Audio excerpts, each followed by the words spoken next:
Hello everyone, today we are going to study asthma in detail. हमने पहले ही पढ़ चुके हैं स्टेटस अस्थमैटिकस, बट अस्थमा इसका क्लासिफिकेशन एग्जाम में पूछा जाता है, बहुत बार पूछा गया है 5 मार्क्स के अंदर फार्माकोलॉजी में।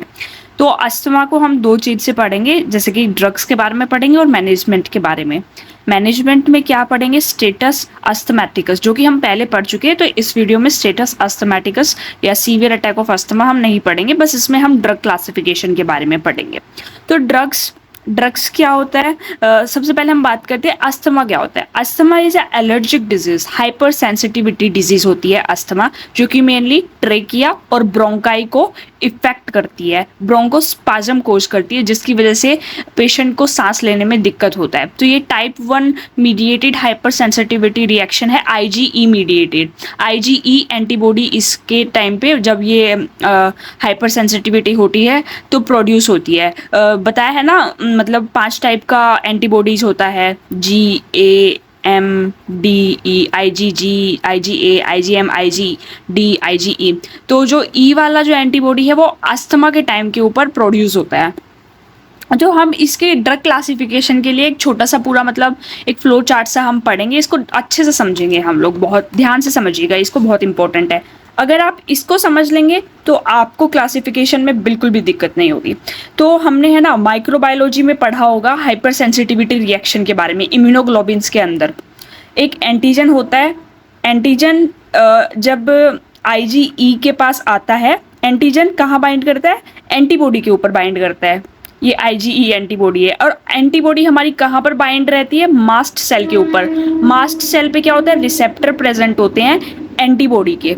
तो जो फर्स्ट टाइम जब एंटीजन आया तो ये कॉम्प्लेक्स हमारा फॉर्म हो चुका था। अब हम बात करते हैं यहाँ पे सेकंड टाइम ये हमारा जो एंटीजन आ रहा है। फर्स्ट टाइम आया था तब तो ये बन चुका था, अब ये हमारी बॉडी में ऑलरेडी प्रेजेंट है। जब भी सेकंड टाइम एंटीजन हमारी बॉडी में एंटर करेगा तो क्या होगा? जो ये हमारा कॉम्प्लेक्स बना हुआ है IgE प्लस मास्ट सेल वाला, तो एंटीजन डायरेक्टली बाइंड कर जाएगा IgE से और मास्ट सेल डीग्रेनुलेट कर जाएगा, जिससे कि इन्फ्लामेटरी मीडिएटर्स रिलीज होंगे, जैसे कि हिस्टामिन हो गया, लुकोट्रिन्स हो गया, इंटरल्यूकिन्स हो गया। लुकोट्रिन्स है ना, इसके बारे में मैंने थोड़ा सा बताया था कि ये कैसे फॉर्म होता है, कहाँ पर? एनसेड वाले में बताया था। वो कोक्स होते हैं, ये लोक्स होते हैं, LOX लोक्स। एंजाइम का नाम है लाइपोऑक्सीजनेज, वो क्या था? कोक्स। एनसेड के अंदर हमने जो पढ़ा था प्रोस्टाग्लैंडिन रिलीज हो रहे थे, यहाँ पे क्या रिलीज हो रहा है? लिकोट्रिन्स रिलीज हो रहे हैं, ठीक है। जैसे कि LTC4, LTD4 और इंटरल्यूकिन क्या है? IL5, IL4। हम इनके बारे में अच्छे से पढ़ेंगे। तो ये आप समझ गए ना, एंटीजन कहाँ बाइंड करता है? IgE पर। अब इससे क्या होता है? डीग्रेनुलेशन होता है मास्ट सेल का। इन्फ्लामेटरी मीडिएटर्स होते हैं जो कि 3 टाइप के होते हैं। तो और ल्यूकोट्रिन्स को कौन बनाता है? लोक्स पाथवे बनाता है, ठीक है। ये सारा है। अब मान लीजिए ये है हमारा ब्रोंकस, और ब्रोंकस की स्मूथ मसल्स हैं ये हमारी स्मूथ मसल्स हैं। यहाँ पर रिसेप्टर प्रेजेंट होता है सिस LT1 रिसेप्टर, जो कि ल्यूकोट्रिन्स यहाँ पर आकर बाइंड करते हैं और ब्रोंको कॉन्स्ट्रिक्शन होता है। तो जो सिस LT1 रिसेप्टर है वो किस चीज के लिए? ल्यूकोट्रिन्स का रिसेप्टर है। कहाँ पर प्रेजेंट होता है? ब्रोंकस के स्मूथ मसल्स में प्रेजेंट होता है। अगर मान लीजिए हम इस रिसेप्टर को ब्लॉक कर देंगे तो ल्यूकोट्रिन्स यहाँ पर आकर बाइंड नहीं करेगा, और जो ब्रोंको कॉन्स्ट्रिक्शन हो रहा था वो हमारा ब्रोंको कॉन्स्ट्रिक्शन नहीं होगा, तो वो रुक जाएगा। एक ड्रग तो इसी के ऊपर बेस्ड होती है हमारी, ल्यूकोट्रिन रिसेप्टर ब्लॉकर, ठीक है। एक ये हो गया। दूसरा क्या है? अब हम मास्ट सेल को टूटने ही नहीं देंगे, उसको डीग्रेनुलेट होने ही नहीं देंगे। तो क्या है? एक ड्रग हमारी क्या हो गई? दूसरी ड्रग क्या हो गई? Mast cell stabiliser. पहली ड्रग थी हमारी ल्यूकोट्रिन रिसेप्टर ब्लॉकर, दूसरी हमारी क्या हो गई? Mast cell stabiliser. दूसरी अगर हम क्या कर देंगे? एंटी IgE एंटीबॉडी, एंटीबॉडी को पहले ही उसको फुलफिल कर देंगे, एंटीजन उससे अटैच ही ना हो पाए, तो इसको हम इनहिबिट कर देंगे। तो क्या होगा? एंटी IG एंटीबॉडी या मोनोक्लोनल एंटीबॉडी। तीसरी ड्रग हमारी ये हो गई। एक ड्रग और होती थी जो कि अभी ज्यादा मतलब नहीं चल रही है, पहले बहुत चलती थी। क्या करते थे हम? लोक्स इनहिबिटर, लोक्स जो एंजाइम है उसको इनहिबिट कर देते थे। तो ये हिपैटोटॉक्सिक ड्रग होती थी, तो इसलिए आजकल में इसको बैन कर दिया गया है बहुत सारी कंट्रीज में, और इंडिया में भी इसको बैन कर दिया गया है। तो एक ये बात है। तो हमारे पास अभी मैंने कितने क्लासिफिकेशन बताए आपको? 3 क्लासिफिकेशन बताए। एक तो ल्यूकोट्रिन रिसेप्टर ब्लॉकर, दूसरा मैंने क्या बताया? मास्ट सेल स्टेबलाइजर, तीसरा मैंने क्या बताया? एंटी IgE एंटीबॉडी या मोनोक्लोनल एंटीबॉडी, जिसका एक बहुत फेमस एग्जांपल है जो कि हम आगे पढ़ेंगे, ओमैलीजुमाब, ठीक है। अब एक ये सारे क्या कर रहे हैं? इन्फ्लामेशन को कम कर रहे हैं। एंटी इन्फ्लामेटरी हैं। तो सबसे बेस्ट एक्शन हमने पूरी फार्माकोलॉजी में एंटी इन्फ्लामेशन का किसका, कौन सी ड्रग्स का होता है, तो वो ड्रग्स होती हैं ग्लूकोकोर्टिकोइड्स या कोर्टिकोस्टेरॉइड्स जो ड्रग होती है उनका बेस्ट एक्शन माना जाता है पूरी फार्माकोलॉजी में इन्फ्लामेशन को कम करने के लिए। तो वो एंटी इन्फ्लामेटरी बेस्ट ड्रग्स हैं, जिसके अंदर आता है हाइड्रोकोर्टिसोन, प्रेडनिसोलोन। तो ये आपको समझ में आ गया होगा। अब ये तो हमारी एंटी इन्फ्लामेटरी की कैटेगरी में आती है। अस्थमा की ड्रग्स को हम 2 टाइप से डिवाइड करते हैं। एक तो ब्रोंकोडायलेटर्स, क्योंकि वो जब एक्यूट अटैक आएगा तो वो ड्रग्स हमारे काम नहीं आएंगे एंटी इन्फ्लामेटरी वाली। अब एक्यूट अटैक आया है, एकदम से ब्रोंकाई कॉन्स्ट्रिक्ट कर गई है, तो स्पाज्म कर गई है, उसको हमें खोलना होगा ना, डायलेट करना होगा ना, तो उसके लिए हमको ब्रोंकोडायलेटर्स की जरूरत पड़ती है। तो ब्रोंकोडायलेटर्स भी 3 टाइप्स की होती हैं। इसको भी मैं ऐसे डायग्राम के हिसाब से आपको पढ़ाऊंगी। तो जैसे ये वापिस से हमारी ब्रोंकाई की स्मूथ मसल है, इसमें रिसेप्टर प्रेजेंट होते हैं बीटा 2 के। बीटा 2 क्या करता है, सिंपैथेटिक नर्वस सिस्टम की तरह एक्टिविटी करता है। अगर इसको बीटा 2 को हम स्टिमुलेट करते हैं तो ब्रोंकोडायलेशन होता है। तो हमें क्या चाहिए, अब ब्रोंकोडायलेटर्स की ड्रग की बात करते हैं तो हमें क्या चाहिए, बीटा 2 अगोनिस्ट जो कि सिंपैथोमिमेटिक मतलब बिल्कुल सेम एक्ट करता है बीटा 2 की तरह, सिंपैथेटिक नर्वस सिस्टम की तरह। दूसरा रिसेप्टर प्रेजेंट होता है M3 रिसेप्टर। M3 में क्या होता है, मस्करेनिक जो कि पैरासिम्पैथेटिक होता है, ब्रोंको कॉन्स्ट्रिक्शन कराता है। तो इसका कहने का मतलब है M3 जो रिसेप्टर होता है मस्करेनिक जो कि एक्ट करता है पैरासिम्पैथेटिक। बीटा 2 कैसे करता था, सिंपैथेटिक नर्वस सिस्टम की तरह एक्ट करता था। M3 कैसे करता है, पैरासिम्पैथेटिक नर्वस सिस्टम की तरह एक्ट करता है। M3 को अगर हम स्टिमुलेट करते हैं तो ब्रोंको कॉन्स्ट्रिक्शन होता है। तो हमें M3 को स्टिमुलेट करने से बचाना है तो हमें कौन सी ड्रग चाहिए, एंटी मस्कैरेनिक ड्रग्स चाहिए हमें। तो ये आपको समझ में आ गया हो। और कुछ ड्रग्स होती हैं जो सीधे स्मूथ मसल के सेल के अंदर सीधे चली जाती हैं, इनसाइड स्मूथ मसल सेल, जैसे कि मिथाइल जेंथिन्स, और उसको डायलेट करा देती हैं। तो ये जो डायरेक्टली, इसका कोई रिसेप्टर प्रेजेंट नहीं होता, डायरेक्टली स्मूथ मसल सेल्स के अंदर जो जाती है वो ड्रग होती है मिथाइल जेंथिन्स, जैसे कि थियोफाइलिन, अमाइनोफाइलिन। आई होप आपको ये बहुत अच्छे से समझ में आया होगा। अब मैं आगे जो फ्लो चार्ट आपको दिखाऊंगी क्लासिफिकेशन का, वो क्लासिफिकेशन जो है आपको अच्छे से समझ आएगा। I hope this. तो जैसा कि मैंने बताया था, अस्थमा को हम 2 टाइप से डिवाइड करेंगे, एंटी इन्फ्लामेटरी एजेंट्स और ब्रोंकोडायलेटर्स। ब्रोंकोडायलेटर्स की अभी बात की थी, बीटा 2 अगोनिस्ट मैंने अभी समझाया था, जो कि सेम बीटा 2 को अगर हम स्टिमुलेट करते हैं तो वो क्या कराता है, ब्रोंकोडायलेशन। तो इसमें सबसे इंपॉर्टेंट एग्जाम्पल है साल्ब्यूटामोल। दूसरा हमने बात की थी एंटी मस्करेनिक, जो कि अगर उसको स्टिमुलेट करते हैं मस्करेनिक रिसेप्टर को तो वो वैसो कंस्ट्रिक्शन मतलब ब्रोंको कंस्ट्रिक्शन कराता है। तो हम इसको कोशिश करेंगे कि इसको हम स्टिमुलेट ना करें, तो उसके लिए हम एंटी वर्ड यूज़ करेंगे, एंटी मस्करेनिक। इसमें इपैरोट्रोपियम और ये मिथाइल जेंथिन्स की बात की थी जो डायरेक्टली स्मूथ मसल्स के अंदर चला जाता है, उसमें एग्जांपल है थियोफाइलिन, अमाइनोफाइलिन। ठीक है, आई होप ये आपको समझ में आया होगा। अब एंटी इन्फ्लामेटरी की भी मैंने अच्छे से आपको बताया था, एंटी IgE एंटीबॉडी है ओमैलीजुमाब, मास्ट सेल स्टेबिलाईजर है कीटोटिफेन, मिडोक्रोमिल। अब लॉक्स इनहिबिटर आजकल में यूज नहीं होता क्योंकि ये क्या होता है, हिपेटोटॉक्सिक होता है, तो इसको याद करने का नीड नहीं है। ल्यूकोट्रिन रिसेप्टर ब्लॉकर इंपॉर्टेंट है, मोन्टुलुकास्ट। ग्लूकोकोर्टिकोइड्स का मैंने पहले ही बता दिया, हाइड्रोकोर्टिसोन, प्रेडनिसोलोन, ये सब था इसका क्लासिफिकेशन। आई होप आपको ये बहुत अच्छे से समझ में आया होगा। अगर मतलब कुछ भी समझ में नहीं आया तो आप प्लीज़ मुझसे डाउट पूछिएगा कमेंट सेक्शन में, मैं ज़रूर आपको बताऊंगी। कुछ न्यू ड्रग्स भी है अस्थमा में, जैसे कि MgSO4 है जो ब्रोंकोडायलेटर है। एक्यूट सीवियर अस्थमा के केस में ये यूज़ किया जाता है। मैंने ये है ना स्टेटस अस्थमेटिकस में बहुत अच्छे से पढ़ाया था, तो याद रखिएगा MgSO4 भी न्यू ड्रग है जो कि एक्यूट सीवियर अस्थमा के केस में यूज़ किया जाता है। ब्रोंकोडायलेटर है, ये इनहिबिट करता है कैल्शियम चैनल्स को। एक है क्रोमाकैलिम, K पॉजिटिव चैनल ओपनर है। अगर मान लीजिए K पॉजिटिव चैनल ओपनर का मतलब ये चैनल ओपन हो गया K पॉजिटिव का मसल्स के अंदर, तो वो K पॉजिटिव बाहर फ्लक्स आउट कर जाएगा, तो हाइपरपोलराइज्ड हो जाएगा जो मसल का जो स्ट्रक्चर है, उसकी वजह से मसल क्या हो जाएगा, रिलैक्स हो जाएगा। तो ये है ना हम डिटेल में और कहीं पे भी पढ़ेंगे इसका एक मैकेनिज्म है, एंटी एंजाइनल ड्रग्स है उसमें भी K पॉजिटिव चैनल ओपनर दिया जाता है, तो वहां पर भी हम इसको थोड़ा सा डिटेल में पढ़ेंगे। तो ये आपको समझ में आ गया होगा, मैंने इसीलिए इसको बताया, इतना कोई इंपॉर्टेंट नहीं है, अभी ये ट्रायल्स में ही चल रहा है, तो अभी ये चालू मतलब क्लिनिकली यूज नहीं किया जाता है इतना। अब हम थोड़ा डिटेल में बात कर लेते हैं, जैसे कि मोनोक्लोनल एंटीबॉडीज के बारे में मैंने बताया था, ओमैलीजुमाब। तो ये सबक्यूटेनियस इंजेक्शन के थ्रू दिया जाता है, 2 से 4 वीक में दिया जाता है।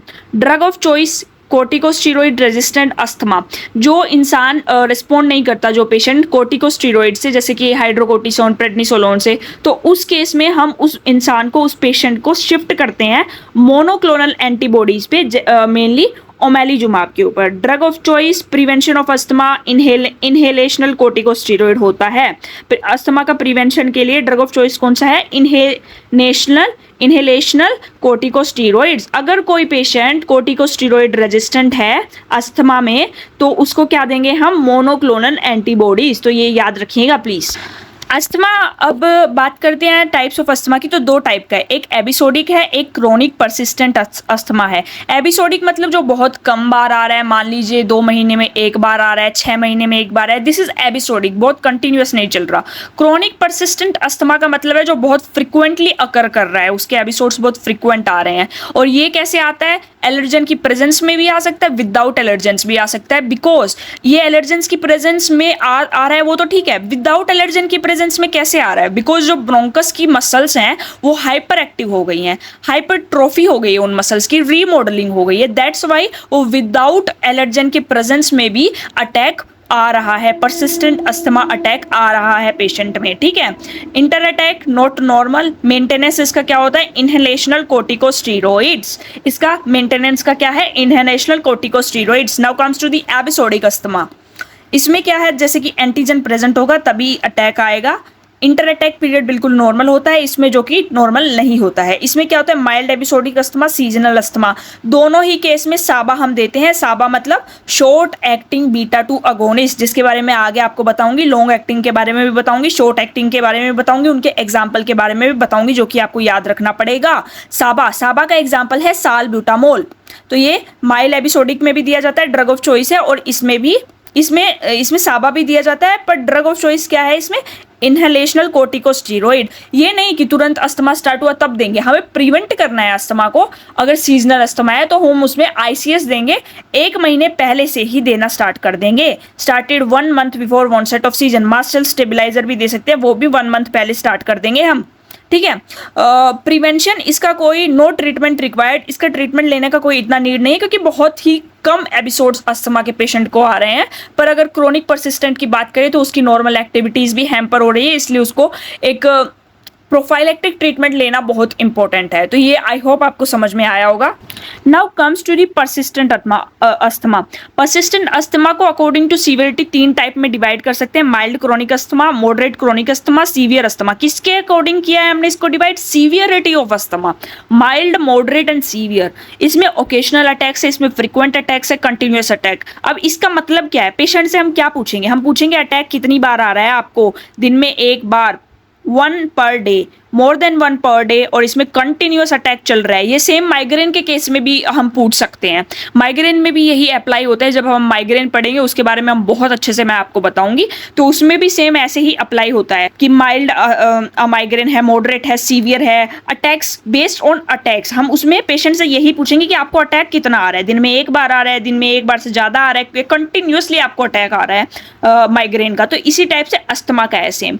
इंटर अटैक पीरियड में क्या है? आप सब नॉर्मल हो या आपकी सीवियर लिमिटेशन ऑफ एक्टिविटी है, इनकैपिटेंस, आप बेड से उठ भी नहीं पा रहे हो, तो ये सब है। इसमें हर चीज़ का अलग अलग हमने वो दे रखा है कि ट्रीटमेंट क्या है। तो इसमें हम क्या देंगे? ICS, inhalational corticosteroid, low dose में देंगे, इसमें हाई डोज में देंगे, इसमें हाईएस्ट डोज में देंगे। इसमें क्या है? 100 to 500 माइक्रोग्राम पर डे। अगर वेल कंट्रोल्ड है तो इसको रिप्लेस कर देंगे मास्ट सेल स्टेबिलाईजर से। अब क्यों हमने इसको रिप्लेस किया? अगर अस्थमा इसको देने के बाद वेल कंट्रोल्ड है तो हम इसको क्यों रिप्लेस कर रहे हैं? इसको इसलिए रिप्लेस कर रहे हैं क्योंकि जो हाइड्रोकोर्टिकोस्टेरॉइड्स होते हैं, ये कोर्टिकोस्टेरॉइड्स होते हैं, वो हमारी बॉडी में ज़्यादा लंबे समय तक देने से बहुत सारे उसके साइड इफेक्ट्स हैं। दैट्स वाई हम इसको रिप्लेस कर देते हैं मास्ट सेल स्टेबिलाईजर से। तो मतलब रिप्लेस किया, इसका मतलब आपको समझ में आ गया। अब मान लीजिए ये जो है माइल्ड से क्रोनिक अस्थमा में वो पेशेंट कन्वर्ट हो गया, लो डोज पे रिस्पॉन्ड नहीं कर रहा, तो हाई डोज देंगे 500 to 800 माइक्रोग्राम पर डे, और प्लस लाबा भी देंगे, long acting beta 2 agonist. Replace लाबा, अगर काम चल रहा है तो लाबा को रिप्लेस करके ल्यूकोट्रिन एंटागोनिस्ट दे देंगे, ठीक है। अगर हाई डोज से भी काम नहीं कर रहा है तो हाईएस्ट डोज देंगे 100 to 2000 microgram per debt plus लाबा देंगे, ठीक है। तो ये था हमारा मैनेजमेंट, किसका मैनेजमेंट, परसिस्टेंट अस्थमा का मैनेजमेंट, माइल्ड और मॉडरेट और सीवियर अस्थमा का मैनेजमेंट। अब बात करते हैं अगर मान लीजिए किसी को नॉक्टर्नल अस्थमा है, रात को सोने में दिक्कत होता है, रात के टाइम पे उसको सांस नहीं आता है, तो उसको हम ओरल थियोफाइलिन देंगे बिफोर बेड टाइम। थियोफाइलिन क्या है, मिथाइल जैंथेन है, जो कि डायरेक्टली स्मूथ मसल्स के अंदर जाता है और ब्रोंकोडायलेटर की कैटेगरी के अंदर आता है। मैंने 3 टाइप्स के बताए थे, बीटा अगोनिस्ट और एम एंटी मस्करेनिक बताया था, और ये बताया था थियोफाइलिन वगैरह, ठीक है। तो अब बात करते हैं स्टेप अप थेरेपी।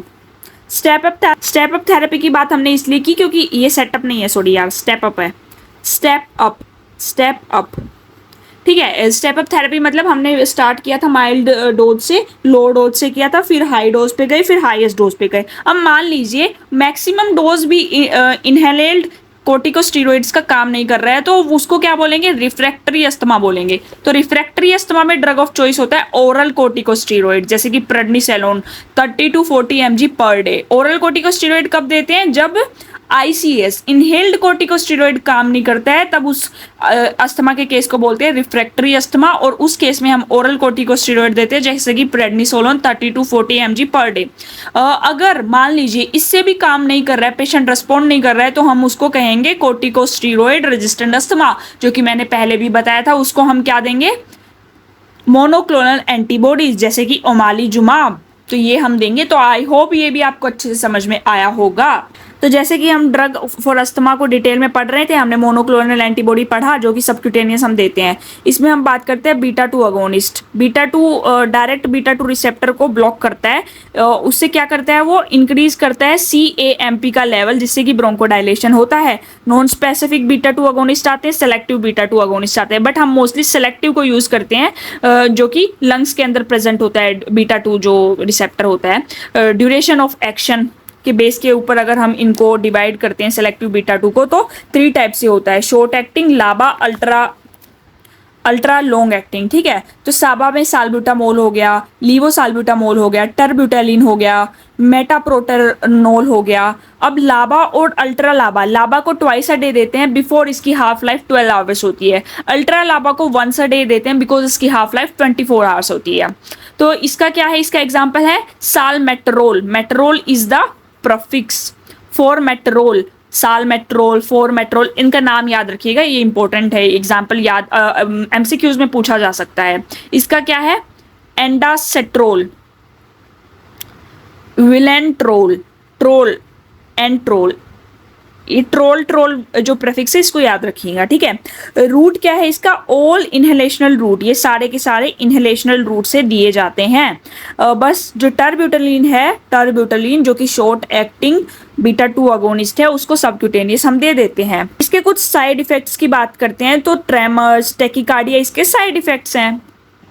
अब बात करते हैं एंटी मस्कैरेनिक। तो एंटी मस्कैरेनिक क्या करते हैं, ब्लॉक करते हैं M3 रिसेप्टर को। Use add on drug to beta agonist के साथ इसको दिया जाता है। रूट क्या है इसका, इनहेलेशनल होता है, इप्राट्रोपियम ब्रोमाइड, टियोट्रोपियम ब्रोमाइड, तो ये सारे इसके एग्जाम्पल है, याद कर लिएगा। मिथाइल जैंथेन नेचुरली अकरिंग सब्सटेंसेस होते हैं, कैफीन में मिलते हैं, कॉफी में मिलता है, टी मिलता है, चॉकलेट में मिलता है। कॉफीन में मैक्सिमम कैफीन मिलता है, टी में मैक्सिमम थियोफाइलिन मिलता है, चॉकलेट में थियोब्रोमाइन मिलता है। तो जो कॉफ़ी में मिलता है कैफीन को हम हेडेक्स के लिए यूज़ करते हैं, क्योंकि ये CNS के ऊपर वर्क करता है। तो हेडेक जैसे कि माइग्रेन हेडेक्स में हम कैफीन का यूज़ करते हैं। और थियोफाइलिन का हम अस्थमा में यूज़ करते हैं, टी मैक्सिमम थियोफाइलिन मतलब मिथाइल जैंथेन। तो ये नेचुरली अकरिंग सब्सटेंस है। इसका एग्जाम्पल पूछा जाए तो क्या है, थियोफाइलिन। मैकेनिज्म ऑफ एक्शन क्या है इसका, फोस्फोडाइएस्ट्रेस 4 इनहिबिटर। फोस्फोडाइएस्ट्रेस 4 क्या करता है, CAMP को डिग्रेड करता है। अगर CAMP का लेवल बना रहेगा तो हमारा